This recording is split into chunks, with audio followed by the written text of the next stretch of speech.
Escucha radio por internet y no pierdas ningún detalle de cada uno de nuestros programas, donde puedes informarte y aprender sobre temas de interés para abogados, contadores, psicólogos y empresarios. Estrategia Intelectual Radio. Danos tu opinión. Ingresa a estrategiaintelectual.com en la sección chat en vivo y déjanos tus comentarios sobre tu programa favorito. Estrategia Intelectual. Somos la capacitadora. Estrategia Intelectual presenta el programa ¿De qué vamos a hablar? Con Lisette Angulo. Comenzamos.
Amigos de Estrategia Intelectual, bueno, mi nombre es Lisette Angulo y hoy tenemos un gran super invitado. Él es el doctor Joe Sanz Tuns, es psicólogo clínico con doctorado y tienes un máster con mención honorífica en educación.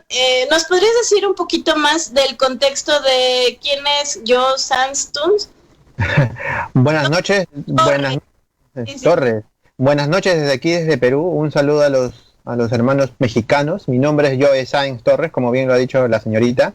Yo soy psicólogo clínico formado con el enfoque cognitivo-conductual, como le llamamos acá en Perú, y tengo una maestría en la parte de psicología educativa, pero yo trabajo en las dificultades del aprendizaje. En el caso de los niños, por ejemplo, dislexia, discalculia, disgrafía, disortografía. Quizás es un campo de acción bastante innovador y bastante preocupante por los problemas que tienen los niños en los colegios, y es una gran área de verdad que estamos explotando en los últimos años. Ese es el trabajo principal. Y bueno, también trabajo con los niños también de forma conductual, ¿no? Como lo ven a veces compartiendo en las redes, apoyando a los niños con sus problemas de conducta o a pacientes en general. Doctor, hoy vamos a hablar sobre el tema de la inteligencia, sus mitos, todo el contexto sobre la inteligencia y qué tanto hay en realidad como con evidencia de lo que es la inteligencia, ¿no? Independientemente de que pueda ser un constructo social, ¿no? Y bueno, quisiera empezar con qué es la inteligencia, doctor, y de algún modo todas las pruebas que se hacen y todo eso, ¿qué tan reales son eso de los mitos sobre las inteligencias múltiples, todas esas cosas que hay detrás de la inteligencia y, bueno, sus constructos, ¿no?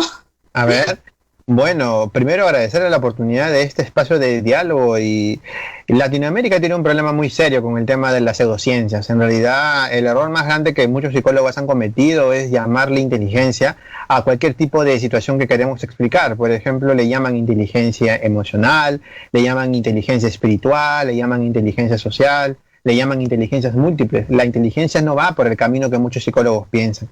No hay una definición exacta acerca de qué es el constructo de inteligencia, porque hay tantas teorías como autores pueden existir o definiciones hay en psicología, pero actualmente se manejan dos puntos de vista para hablar de inteligencia. En primer lugar, es un constructo muy controvertido, porque desde más o menos los primeros años de 1900, 1903, 1904, uno de los psicólogos y a la vez estudiosos de la estadística muy reconocidos en el mundo, el famoso Charles Spearman, fue una de las personas que planteó el estudio de lo que ahora se conoce como inteligencia. Él trabajó una teoría que hasta el día de hoy es muy respetada, la teoría del factor general, el factor G. Él explicaba que la inteligencia se podía trabajar a partir de un factor y que ese factor tiene múltiples tareas para poder ser explicada.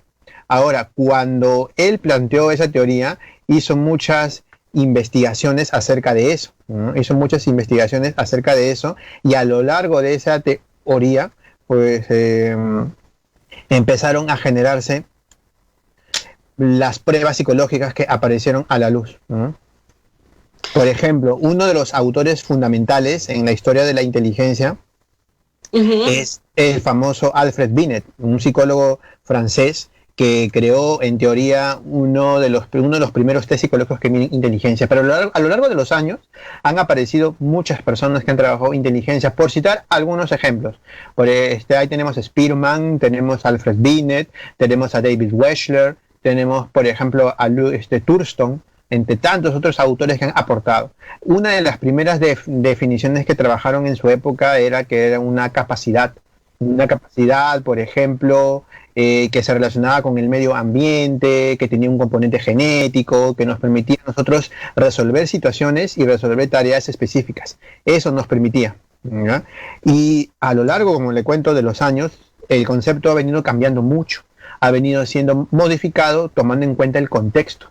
Cuando se creó el concepto del cociente intelectual, mal llamado coeficiente, porque no es un coeficiente, es un cociente, porque es una división, de acuerdo a la teoría, empezaron a generarse muchos problemas. El problema, por ejemplo, de que cuestionaron las pruebas de inteligencia porque en teoría te daban a ti una posibilidad de que si tú sacabas más alto eras más superior. Empezaron a criticar a las teorías de inteligencia y a las pruebas porque clasificaban a las personas por los altos, los medios y los bajos, se utilizaban para discriminar. Una de las críticas más fundamentales que generó en los años 50, 60 fue el tema, por ejemplo, en la época del racismo, donde decían que a las personas de otra raza, como ellos lo llamaban, tenían menos CI y a las personas de una raza superior tenían más CI. Entonces ese problema tomó un rumbo diferente. Sin embargo, los psicólogos estudiosos de la inteligencia no se detuvieron. Siguieron trabajando instrumentos, siguieron manejando pruebas hasta el día de hoy. Yo le podría, explicar que desde el punto de vista de la evaluación de la inteligencia, una de las definiciones que mejor se maneja actualmente desde el punto de vista de la evaluación, del punto de vista de la psicometría, de las pruebas que existen actualmente, es que la inteligencia es como una capacidad para poder resolver situaciones problemáticas en las que a través de estrategias podemos llegar a la solución de un problema. Esa es la definición, desde el punto de vista de la evaluación. Pero con el paso de los años, ya llegando a la década de los 80s y los 90s, apareció una perspectiva que al día de hoy ha generado, más eficacia y más logros en explicación del concepto de la inteligencia, que es, por ejemplo, el punto de vista interconductual. Acá ya lo toman como una conducta y tiene un punto de vista diferente, ¿no? Por ejemplo, a las personas siempre les dicen, ¿no? Lisette tiene 100 de inteligencia y ella es promedio. Lisette tiene una inteligencia que la pone como una persona promedio. Entonces, el error de las personas siempre ha sido decir que nosotros tenemos inteligencia y que el número que obtenemos en una prueba de inteligencia nos hace como el número dice. Sin embargo, las investigaciones han demostrado que nosotros no tenemos inteligencia dentro de nosotros, ni nosotros somos lo que el número dice. El número que se obtiene es un indicador de lo que una persona es. Lo correcto sería decir, Lisette es una persona que presenta un nivel de inteligencia promedio, no Lisette es inteligente. Lo inteligente no es la persona en sí, sino las conductas que realiza para obtener ese logro de la inteligencia. Está mal enfocado cómo las personas lo han trabajado o lo trabajan actualmente y muchas personas, le cuento, muchas personas todavía creen que un instrumento psicológico, que una prueba psicológica les va a decir cómo es una persona. La prueba no te dice cómo es una persona. El error siempre ha sido asumir que si Juan Carlos, por ejemplo, obtiene un puntaje de 130, a él lo llaman superdotado y lo llaman así, pero la persona no tiene inteligencia dentro de sí mismo. La persona tiene una conducta que es inteligente y esta se explica lógicamente a través de las situaciones que una persona realiza, ¿no? Por ejemplo, tiene que ser una conducta nueva que no haya sido repetida anteriormente y que esto lleve a un objetivo. Ese es el punto de vista interconductual que tiene bastantes investigaciones y justamente uno de los representantes más interesantes es Rives, un psicólogo mexicano que ha dado sus aportes y que en las escuelas, por ejemplo en Iztacala, es bastante reconocido el concepto del interconductismo, donde ahí trabaja Rives, Varela, y todos los psicólogos que han planteado este punto de vista. Es complicado de decirle en este tiempo más o menos hacia dónde va, pero las vertientes que existen sobre la inteligencia podemos dividirla en dos grupos, desde un punto de vista psicométrico por la evaluación y de un punto de vista teórico que es desde el lado conductual. Podemos comenzar por el punto de vista psicométrico, que es de la evaluación, la clásica, ¿no? Lo que las personas dicen: he ido al psicólogo, me aplicó una prueba, hay cubitos, hay preguntas, hay láminas, hay dibujitos, hay para marcar. Se asume que esas tareas de un instrumento nos dicen a nosotros en qué nivel está una persona de acuerdo a la inteligencia que muestra.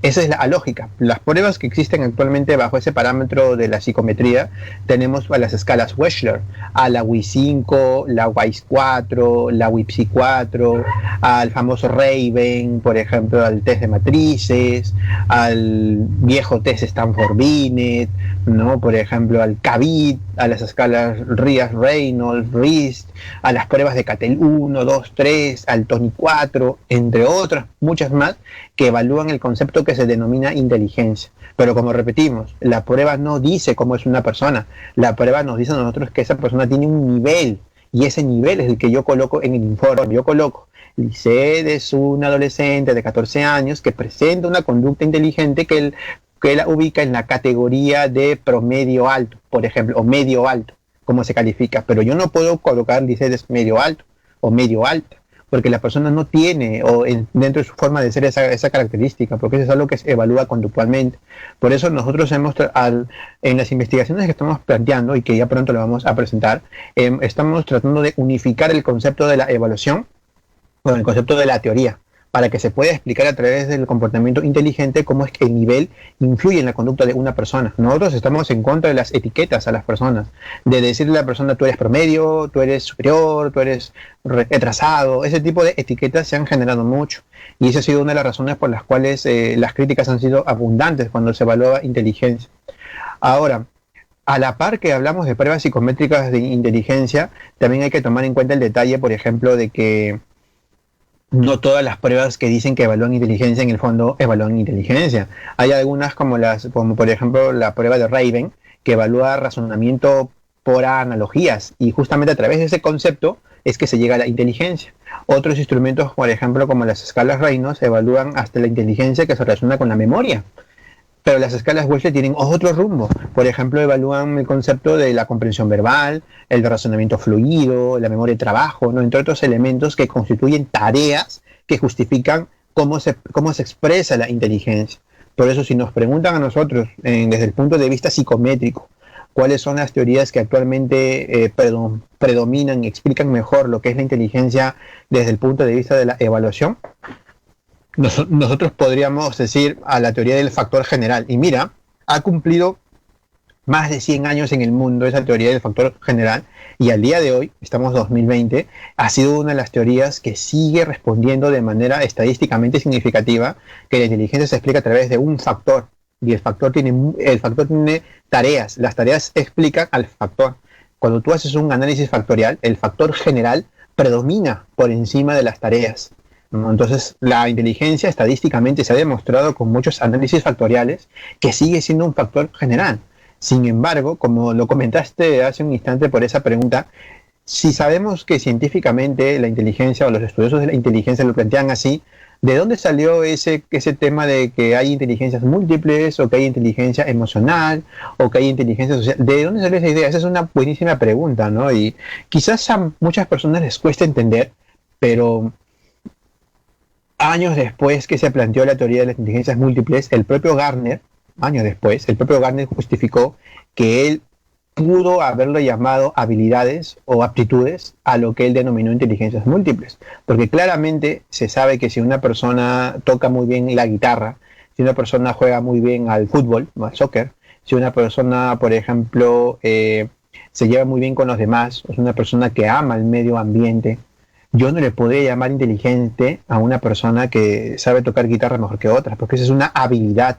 Las habilidades no necesariamente son inteligencia, es una habilidad específica que una persona desarrolla, pero que no cumple el criterio para ser denominada conducta inteligente. ¿Por qué? Porque simplemente no nos lleva a la consecución de un objetivo, de un logro. Bueno, tocar la guitarra es un logro, ¿no? Y normal, pero cuando estás en una situación problemática, que seas inteligente de manera musical, te va a permitir a ti solucionar todos los problemas que te enfrentan. No va por ese camino, no va por un camino distinto. En cambio, el término de conducta inteligente hace relación a que la persona es capaz de poder lograr un objetivo frente a una situación problemática, sea cual sea la situación que se le presente, y tiene que ser nueva, para que la persona utilice sus estrategias para lograr ese objetivo. El error de Gartner fue justificar que a las habilidades que las personas presentaban, él las llamó inteligencia. Y las investigaciones, hay varias investigaciones que han justificado que eso ha sido un traspié. Y te cuento, ¿no?, que lamentablemente en todas las escuelas de Latinoamérica, en todos los colegios, los centros educativos en general, se sigue manteniendo la idea de que los profesores, los docentes de clase deben trabajar bajo ese parámetro. No sé cómo será la situación allá en México, pero acá en Perú abunda todavía esa idea de que nosotros tenemos que trabajar bajo ese tipo de enfoques, cuando ya se ha demostrado de que eso no es correcto. De que yo no puedo separar a los niños diciendo los de la izquierda que son musicales, los del centro que son, por ejemplo, numéricos, los del lado derecho que son lingüísticos. Yo no puedo hacer eso porque estaría justificando que el aprendizaje de un niño se basa solamente en tareas específicas, cuando eso no es así. Se ha demostrado incluso eso, ¿no? Pero, como te digo, es una polémica, y sigue siendo una polémica, ¿no? No sé cómo se verá por allá, pero hay muchas cosas que comentar acerca de la inteligencia. Bastante. ¿El general que sigue o la lógica que sigue la inteligencia, cuál es? Que el factor general es, digamos, una tarea, es un conjunto de tareas que se explican a través de una sola respuesta. Por ejemplo, yo puedo decir que la inteligencia se explica a través de un solo factor, pero que múltiples tareas que tiene ese trabajo responden a ese factor. Por ejemplo, la comprensión verbal permite explicar la inteligencia. El razonamiento fluido permite explicar la inteligencia. La capacidad visoespacial permite explicar la inteligencia. La memoria de trabajo permite explicar la inteligencia. Y la velocidad de procesamiento permite explicar la inteligencia. Las 5 tareas, ¿hacia dónde nos están llevando? A un factor único que explica a través de tareas la inteligencia. No se dice que la inteligencia es 1, 2, 3, 4, 5, sino se dice que hay un factor en general que explica a través de tareas por qué una persona es inteligente. Así se ve desde el punto de vista de la evaluación. Por eso cuando nosotros tomamos o aplicamos un instrumento como las escalas Wechsler lo explica así, porque se explica a través de tareas, se explica a través de elementos o situaciones, que justamente la comprensión verbal es uno de ellos. Eso no significa de que, por ejemplo, el sujeto, si sale o si obtiene, por ejemplo, 101 en comprensión verbal, él tiene ese nivel promedio en comprensión verbal, pero su factor general se explica más abajo. Hay, por ejemplo, en la última versión de las escalas Wechsler para niños, la WI 5, hay un factor general, el CI total, ¿no?, que se explica a través de tareas. Y justamente yo puedo entender de manera independiente cada tarea, pero también voy a analizar el total, que es el CI total de la persona, cómo se interpreta.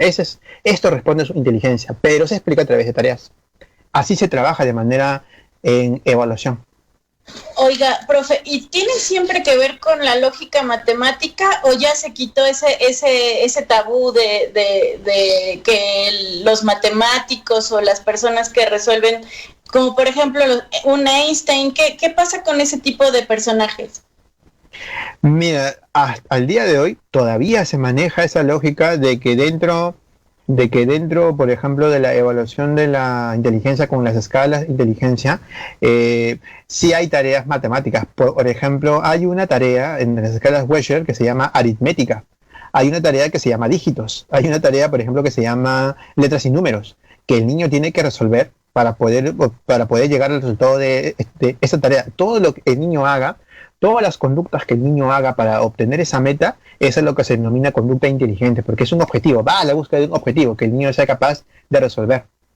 Y lógicamente, si el niño logra un puntaje más elevado, tiene un puntaje elevado en esa tarea. Esa tarea permite explicar al concepto llamado memoria de trabajo o velocidad de procesamiento, Y ese tema de que Einstein tenía, por ejemplo, ese de que Einstein era disléxico o que tenía características de ese tipo, bueno, nunca se probó en realidad, ¿no? Porque uno que es bien difícil probar que un adulto tenga dislexia porque las pruebas no son para adultos, son hasta secundaria en realidad, y que él haya tenido características de ese tipo no lo hace disléxico, ¿no? En realidad siempre fue un mito esto de creer que él era disléxico, en realidad nunca hubo una prueba, hasta donde yo sé, ¿no? Y por ejemplo, había pruebas de CI en su época, de hecho que sí, ¿no? Y él tenía bastantes respuestas elevadas en tareas de matemática, de estrategia, de matrices, de cubos, ¿no? Lo que se evalúa actualmente, sí es cierto. Y la lógica matemática es parte de las tareas de inteligencia, pero no determina que una persona sea inteligente matemáticamente porque saca más puntaje en matemática. Eso no es así, porque no se le puede llamar inteligencia a esa habilidad numérica que el niño presenta. No se le puede llamar inteligencia porque la teoría manifiesta que no es una inteligencia, es una habilidad, es una aptitud específica que un niño puede desarrollar para poder explicar que dentro de ese componente se explica su inteligencia. Es decir, la inteligencia, como te expliqué con mi manito, ¿no? La inteligencia, el total, el general, se explica a través de tareas. Si el niño es inteligente, por ejemplo, en comprensión verbal de palabras, genial. El niño tiene un nivel elevado en comprensión de palabras y a la vez aporta su inteligencia. El niño tiene un puntaje elevado en memoria de trabajo, aporta su inteligencia. Así se maneja actualmente desde el punto de vista psicométrico, de la evaluación con un instrumento psicológico. Sea una escala Wechsler, sea la escala Reynolds-Rías, sea, por ejemplo, el CATEL 1, 2 o 3, o sea, el matrices, ¿no? Es que siempre, eso es algo que nosotros debemos de trabajar, siempre se ha trabajado en la parte estadística, en la psicometría, el concepto, por ejemplo, de la unidimensionalidad. Muchos de los instrumentos psicológicos en realidad están trabajando bajo el parámetro de que se debería explicar a través de una dimensión, pero también hay algunos que se explican a través de 2 dimensiones o de 3 dimensiones, ¿no? Hay unidimensionalidad de los instrumentos y también hay multidimensionalidad. Esa es más psicometría, ¿no? Lo ideal siempre ha sido que las pruebas logren explicar a través de una dimensión la teoría. Por ejemplo, cuando tú quieres investigar la empatía como característica de las personas, ¿no? Como una conducta de las personas, lo que los autores dicen es que esta se explica a través de 2 elementos, que son como sus dimensiones, un elemento cognitivo o cognoscitivo y un elemento afectivo. ¿No? Entonces, cuando yo realizo el análisis psicométrico de eso, yo tengo que demostrar que la teoría de la empatía se explica a través de 2 elementos. A veces, de acuerdo a las circunstancias, tú demuestras que solamente hay uno, y logras el principio de unidimensionalidad, que para ti la empatía se explica solamente a través de la parte afectiva. ¿Y hay un problema? No, porque las pruebas se someten siempre a un análisis estadístico que tome en cuenta la muestra, el factor cultural y otros elementos. Justamente eso es lo que hace la inteligencia, ¿no? En los diversos países donde se someten las evaluaciones y las investigaciones, no siempre se prueba lo que el autor dice. Esto ha sido un problema serio. Por eso cuando sometieron a estadística, a investigación, a las inteligencias múltiples, te cuento que la prueba de Garner logró explicar la inteligencia en un factor. Nuevamente se entendió que responde a un factor. ¿A qué factor? Al general. Entonces, ¿por qué le llamó inteligencia numérica, lingüística, matemática? No sé qué más nombres le puso. Algunos dicen que por moda, por vender. Igual pasó en el caso de Goleman, ¿no? Le llamó inteligencia emocional. Si Salovey y Mayer estuvieran todavía vivos, no sé si estarán vivos, se quedarían sorprendidos de cómo su principio de trabajar inteligencia emocional, como ellos lo plantearon, se tergiversó demasiado al momento que Goleman empezó a vender ese libro de inteligencia emocional. Por eso es que uno cuando lo evalúa debería considerar el concepto de regulación emocional, ¿no? Es una manera de entenderlo, ¿no? Sin embargo, como te digo, lamentablemente las personas, no sé si por moda o no sé si por vender, pues no, por cultura, no sé cómo lo harán, a todo le ponen inteligencia. No sé si tú te has dado cuenta últimamente que ahora a todo le ponen neuro, ¿no? Neuro algo, ¿no? Y eso pues vende, ¿no? Le ponen neuromarketing, neuro no sé qué. Igual está pasando con el problema de la inteligencia. Hay unos mitos muy intensos de decir que todos somos inteligentes de alguna otra forma y le pusieron inteligencias múltiples. Es que cuando hacen esas preguntas, es como por ejemplo que tú me preguntaras a mí de frente, ¿todos somos inteligentes? Desde el punto de vista de Garner, sí, porque todos tienen una inteligencia, pero en realidad la inteligencia responde a un solo factor.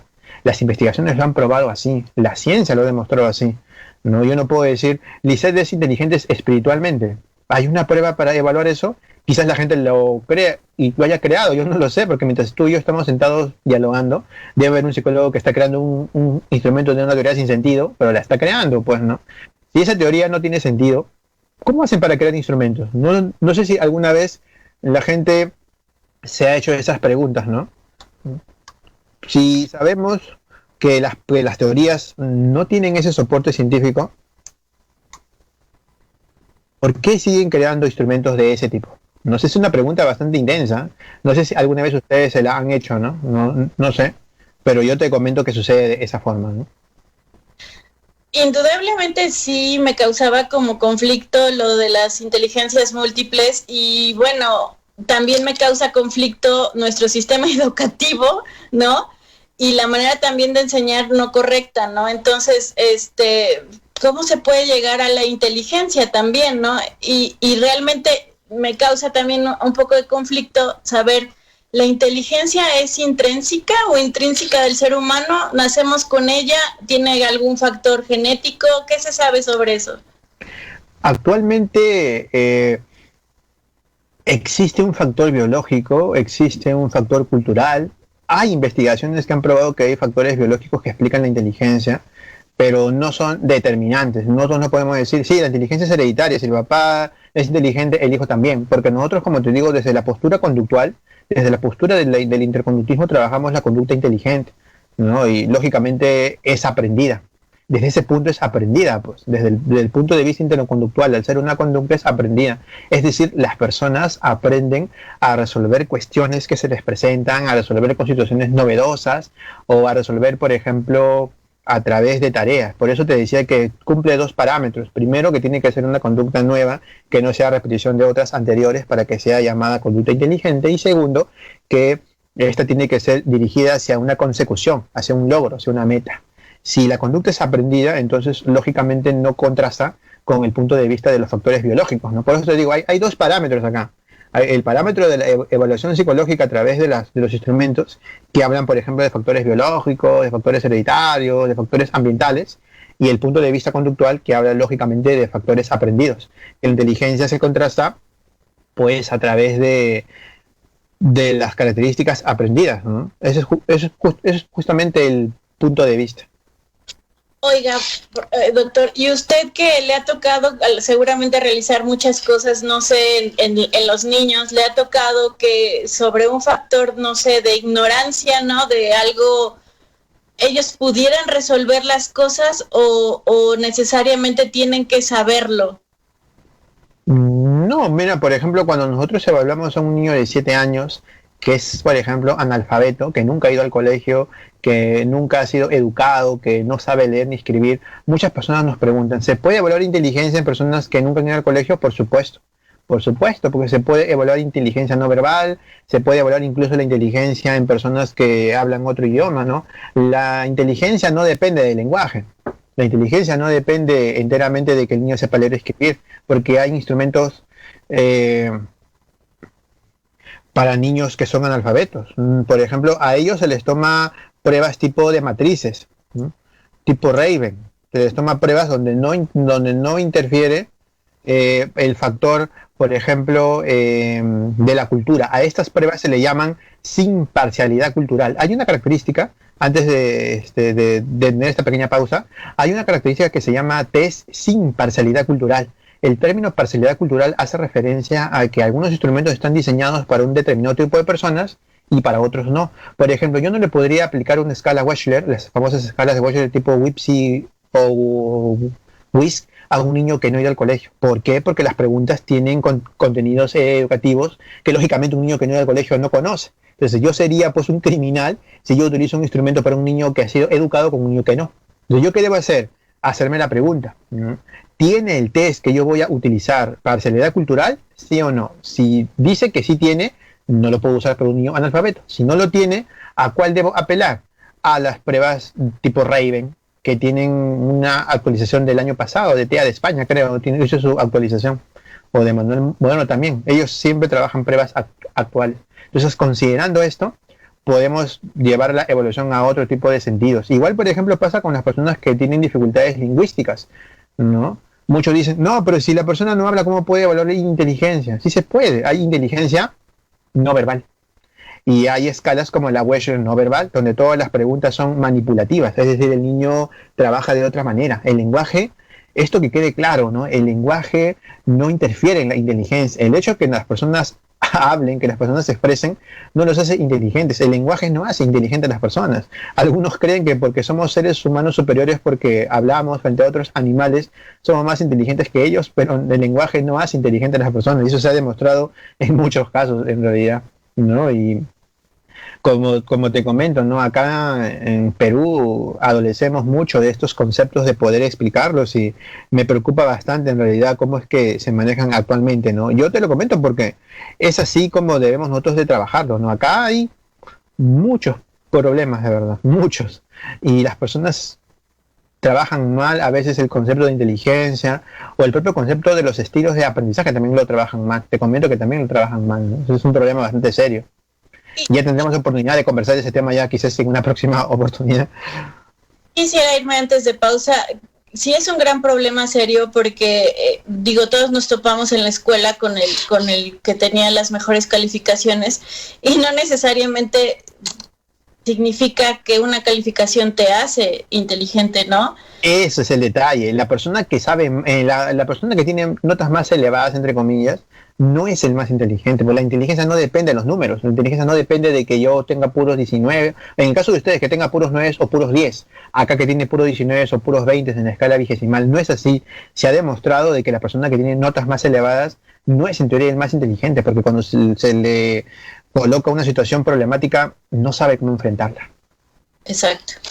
Pues nos vamos a corte y regresamos en unos minutos.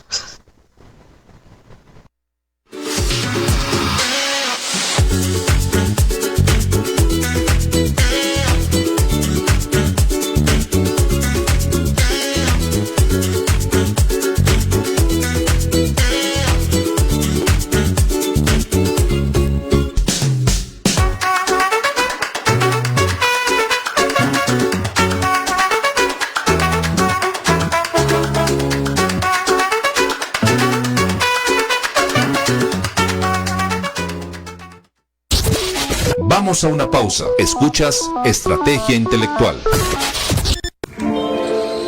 Entramos al mes de noviembre. Casi termina el 2020. Pero no la capacitación. Nos estamos preparando para lo que viene en el 2021. Continuamos con nuestro diplomado de especialización fiscal 2021 con nuestros últimos módulos. 12 de noviembre, 10 de la mañana. Módulo 5. Facultades de comprobación y acuerdos conclusivos impartido por el licenciado en Derecho Rubén Magaña Ambriz. 21 de noviembre, 10 de la mañana. Módulo 6. Estímulos fiscales en 2021. Capacita el maestro Rubén Félix Vallejo Calderón. 26 de noviembre, 4 de la tarde. Módulo 7. Actualización en Derecho Laboral y de Seguridad Social en el cierre fiscal 2020 y planeación para el 2021. Imparte el doctor Juan Rubén Luis Santillán Alatriste. También contaremos con un evento magno de manera digital el 17, 18 y 19 de noviembre. Impartiendo Reformas Fiscales 2021, de 4 de la tarde a 8 de la noche, los 3 días con ponentes de calidad nacional. Consulta nuestro panel completo en www.estrategiaintelectual.com. 28 de noviembre, 10 de la mañana, curso online.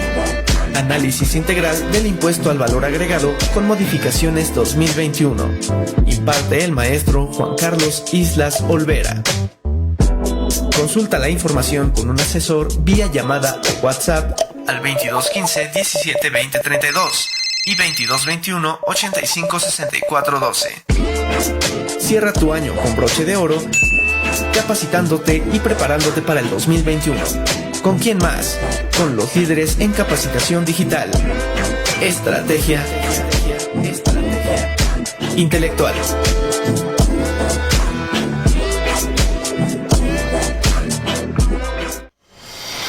Escucha al contador público Josafat Gerardo Cervantes, al contador público certificado Alberto Muñoz Vargas, al contador público certificado Obed Coateta Melo y al contador público y maestro en contribuciones Comunicaciones Carlos Ramírez Sánchez en el programa Los Moderadores Empresariales, informando para tomar la mejor decisión. Viernes 1 de la tarde, solo por estrategiaintelectual.com. ¿Sabes por qué es importante capacitarte? En Estrategia Intelectual creemos que la educación es la base del desarrollo y perfeccionamiento de la sociedad, adaptándonos a la transformación y desarrollo de la misma. Trabajamos en promover conocimiento responsable y de calidad, con maestros certificados que incrementen los conocimientos, experiencias y habilidades de nuestros contadores, abogados, psicólogos y empresarios. Estrategia Intelectual, somos la capacitadora. Ya regresamos. Estás en estrategiaintelectual.com.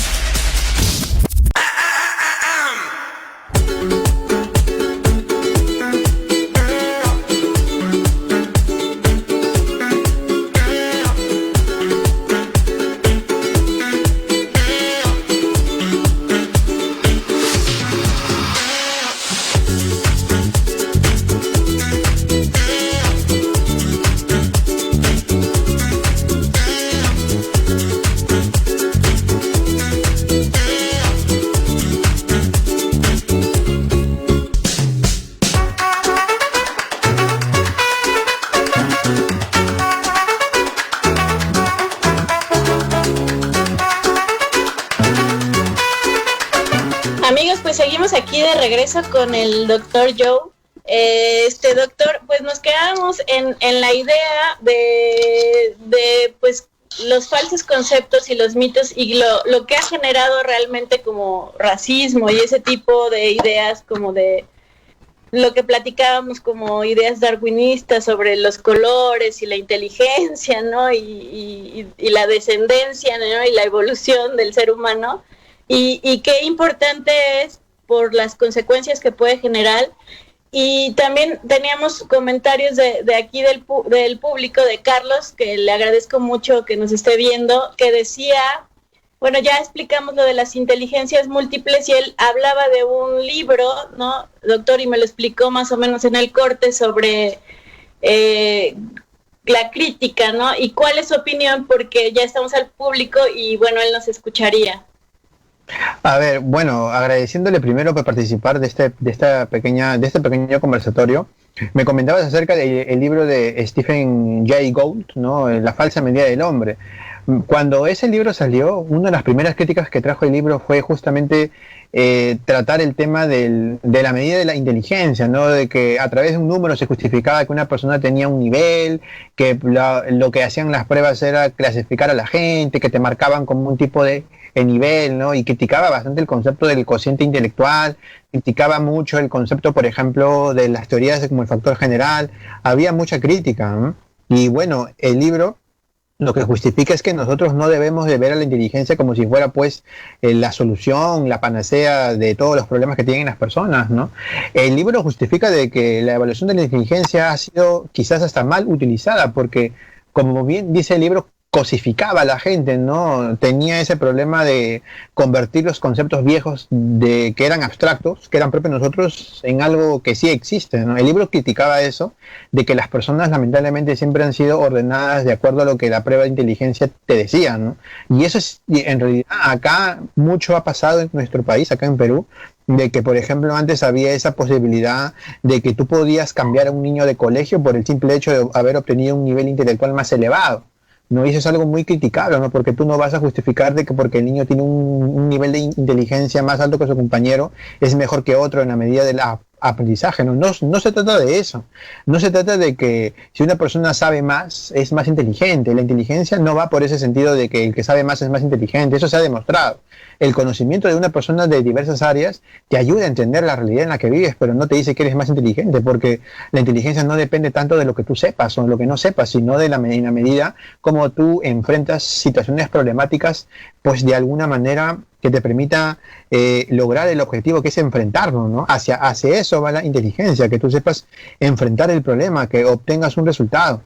Pero lamentablemente han habido muchos problemas en cómo se ha presentado y no se llega a un consenso, pues, ¿no? Ese es el detalle, no se llega a un consenso. Y Realmente la inteligencia es, o sea, para definirlo como más claramente sin simplificarlo o hacer una idea simplista, es como la capacidad de resolver, ¿no? O sea, frente a cualquier cosa. Ahora, es muy difícil que las personas de algún modo entiendan que inteligencia es conducta, porque pues hay un trasfondo de estudios sobre qué es conducta y cómo va de algún modo dentro la conducta. ¿Sí me explicó? Claro. El problema de las personas siempre ha sido, como te comentaba, de creer que la inteligencia es un proceso mental. La inteligencia no es un proceso mental, no es algo que nosotros tengamos dentro, no es algo que yo tenga en mi cabeza. Antes, por ejemplo, creían que la cabeza más grande te hacía más inteligente. O antes creían que el cerebro más grande te hacía más inteligente, cuando pensaban pues que la inteligencia era un proceso mental, pero desde el punto de vista interconductual, la inteligencia se analiza como una conducta que el sujeto manifiesta frente a la situación que está enfrentando, que es un problema X. Así se debería de trabajar, y tenemos un arduo trabajo en adelante para poder explicarlo. Ese es el detalle. Yo quisiera, antes de que nos fuéramos, no sé cuánto tiempo falta ya bien poquito tiempo, y hay personajes, y insisto porque a mí me causa muchísimo la atención ese tipo de conductas, ¿no? Por ejemplo, de Beethoven, Einstein. No sé si es parte también de la mercadotecnia de la historia, ¿no? De que nos hagan ver personajes de ese estilo. Pero, ¿qué pasa con ese tipo de personajes en la historia, ¿no? Por ejemplo, un Van Gogh, ¿no? En la cuestión de que incluso se le dice que tenía algún problema psicoide, ¿no? Y también lo atemporal que puede ser a veces los genios, ¿no?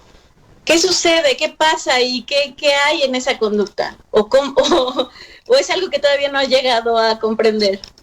No, bueno, en la época en la que ellos vivían, lógicamente, si estamos hablando antes de 1900, no se conocían pruebas de inteligencia, no se sabía. Yo, por ejemplo, si quería determinar que alguien sabía más que otro, lo único que hacía era hacerle preguntas, y el que respondía más pues era más inteligente, ¿no? Esa era la lógica de esa época, pero como te digo, no se sabe a ciencia cierta, no se sabe si realmente esas personas que mencionas pues hayan sido no inteligentes, porque la evaluación toma en cuenta ese sentido. Algunos solamente respondían por sentido común: mira, sabe un montón, es más inteligente, no, mira, tiene esa forma.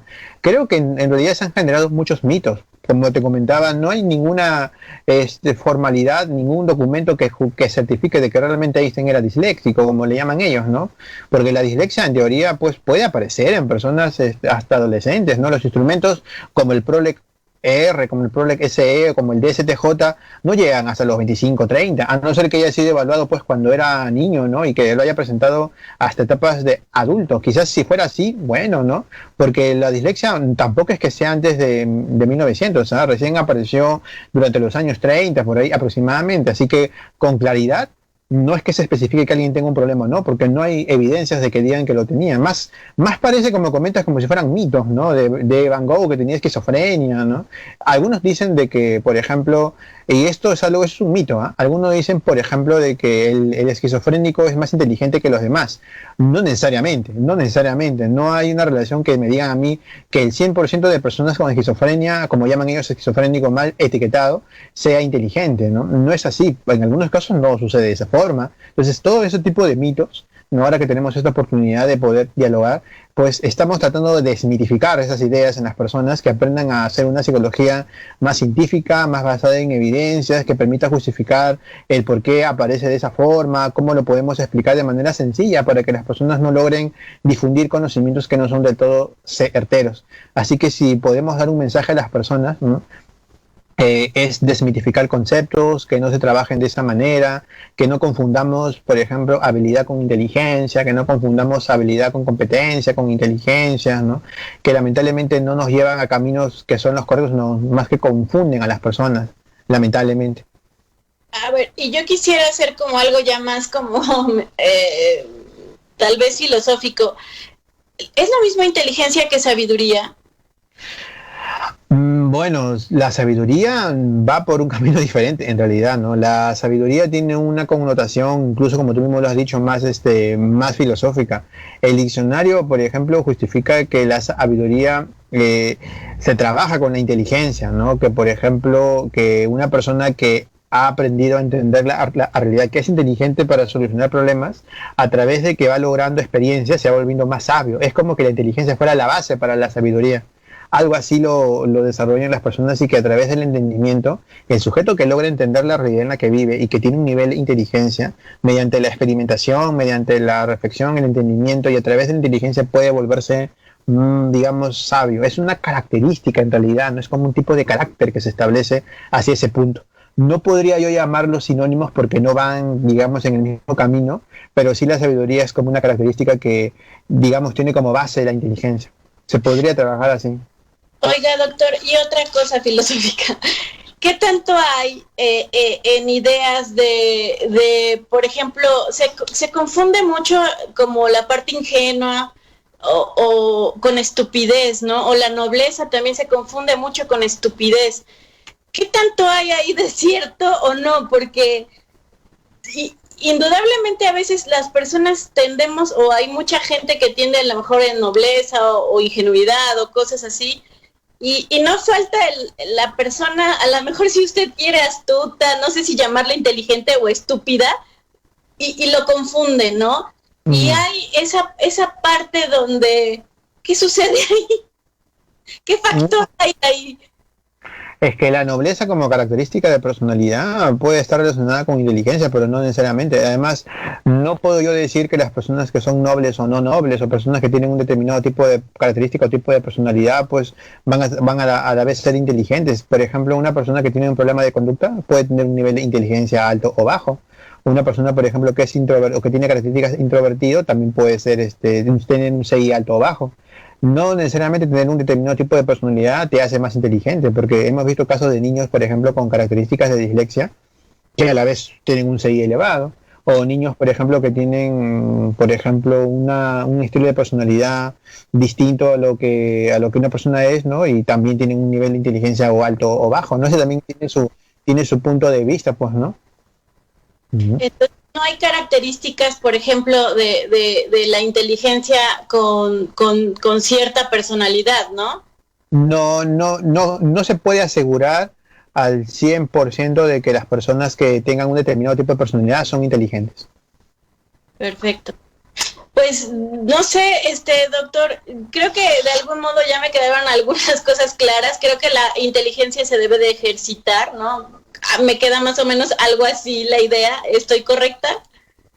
La inteligencia se puede trabajar a través de conductas, en realidad. Si tú aprendes, por ejemplo, a desarrollar actividades que van a permitirte entender mejor las cosas y vas a trabajar hacia tus logros y objetivos, vas a desarrollar por una conducta inteligente. ¿Y qué pasa, por ejemplo, cuando no hay memoria? La memoria es distinto, ¿no? La memoria en realidad aporta al aprendizaje. Y la persona que aprende, lógicamente, logra desarrollar conductas inteligentes para poder enfrentar los problemas. Si la memoria nos permite evocar recuerdos, ¿no? Evocar, por ejemplo, situaciones, y a través del ejercicio de la memoria más del aprendizaje, una persona puede lograr desarrollar mejor conductas inteligentes. Ok, doctor. ¿Algo que más quiera aportar? ¿Qué le gustaría como dejar como para cerrar el conversatorio? Bueno, el mensaje que les decía, ¿no? Que por favor tratemos de trabajar en psicología basada en evidencias, que trabajemos psicología científica, que busquemos desmitificar conceptos erróneos que tienen las personas, que busquemos, por ejemplo, entender cómo suceden los procesos básicos en las personas, que depende del aprendizaje en realidad, y que por favor leamos investigaciones. Ya más adelante vamos a proponer más investigaciones para tratar de desmitificar. Y si tienen oportunidad de hacer este espacio de diálogo como el que tenemos ahorita, pues bienvenido sea, ¿no? Yo quería agradecerte, muchas gracias, un saludo desde la capital del Perú hacia ustedes, hasta México. Espero que les vaya muy bien, de verdad, y agradecerte por el espacio, ¿no? De poder dialogar. Siempre es oportuno tener estos momentos de diálogo, y espero que a muchas personas les sirva como un sostén para seguir aprendiendo. Pues yo agradezco mucho, la verdad, doctor. Sí me quedan claro muchísimas más cosas, más cuando el ser humano como que intenta siempre dar explicaciones más mentalistas, más simplistas, y bueno, creo que es eminentemente por la consecuencia que ha traído malas investigaciones o malos conceptos explicados, pues tan simplistamente o mentalistamente, ha traído consecuencias, pues no sé si graves, pero sí confusas, ¿no? Y creo que es muy importante en la psicología y en cualquier cosa, pues buscar más que nada esas explicaciones como con evidencia y científicas, ¿no? Uh-huh. Eso sería lo ideal. A eso apuntamos y esperemos pues que funcione de esa forma.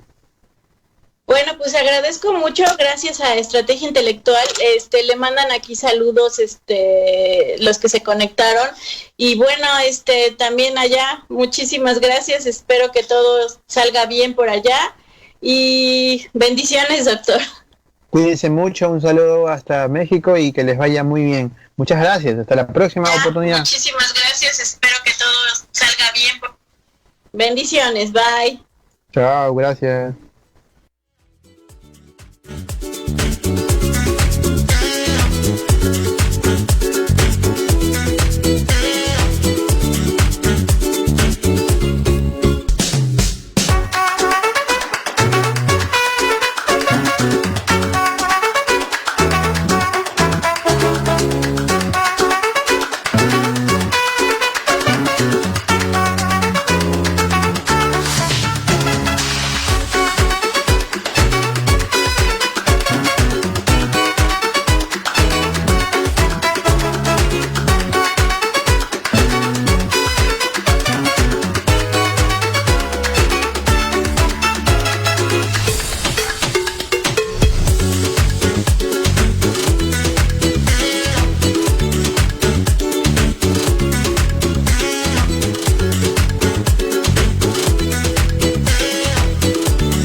Gracias por escuchar la emisión del programa ¿De qué vamos a hablar? Sigue escuchando Estrategia Intelectual Radio.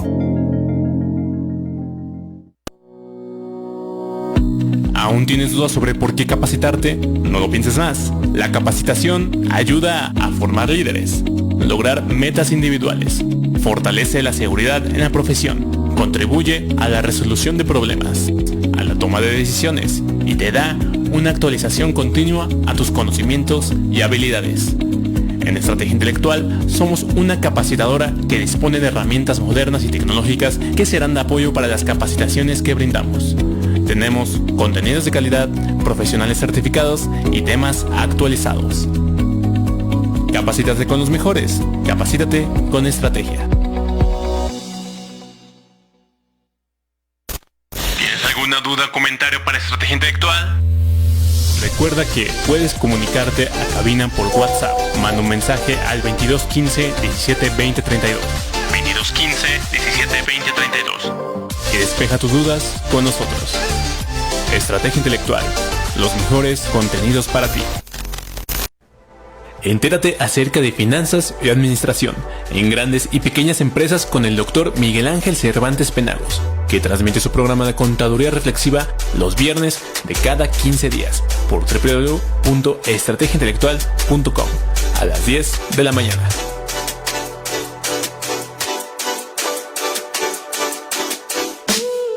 Y acompaña semana a semana, los viernes a la 1 de la tarde, el programa de los moderadores empresariales, donde se tocan temas fiscales laborales, financieros y legales, con recomendaciones y puntos de vista de nuestros maestros y contadores públicos Carlos Ramírez Sánchez, Josafat Cervantes, Edgar Muñoz y Obed Cuateta.